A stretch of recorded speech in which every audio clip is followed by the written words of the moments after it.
আমাৰ ল'ৰাটো আজি আমাৰ ঘৰলৈ যাব বোলে, মানে মোৰ ঘৰলৈ।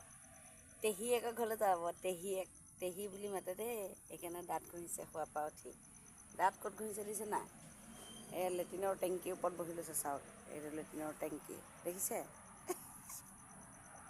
ইয়াতে দাঁত ঘঁহি আছে। কি যে হ'ব, কোনে চুব এতিয়া এই ল'ৰাটোক? নুচুও দেই, চিচিত উঠি আছে। এয়া চিচিত উঠি আছে, মই নুচুও দেই। এতিয়া কাৰ ঘৰলৈ যাবা? তোমাৰ ঘৰলৈ? কাৰ লগত যাবা? তোমালোকৰ? কোন তোমালোকৰ? কাৰ লগত কাৰ ঘৰলৈ যাবা? কাৰ ঘৰলৈ যাবা কৈ দিয়াচোন, কৈ দিয়া। নামটো কৈ দিয়া।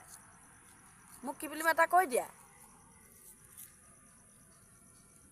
পেহীহঁতৰ ঘৰলৈ? আৰু কোন আহি আছে নিবলৈ? নহয়, নিবলৈ যে আহি আছে গাড়ীখন, সেইখন কোন আছিলে? নামটো কৈ দিয়া, কোন আহি আছে? পেয়া। কলিজা চিচ, বাছডাল হ'বলৈ সেইবাৰ খাই পানী কুলু কুলু কৰি পেলাই দিয়া। পেয়া আহি আছে বোলে, আমাৰ ল'ৰাটো মোৰ লগত আমাৰ ঘৰলৈ যাব। সেইকাৰণে আজি ৰাতিপুৱাই শুৱাৰ পৰা উঠিলে, দেখিছে? এয়া শুৱাৰ পৰা উঠি একদম দাঁত ঘঁহিছে, নহ'লে গা পা ধুই পেলাই বোলে এতিয়া আমাৰ ঘৰলৈ যাব আৰু। লাজ পাইছে চোৱা, ইচ লাজ পাইছোঁ।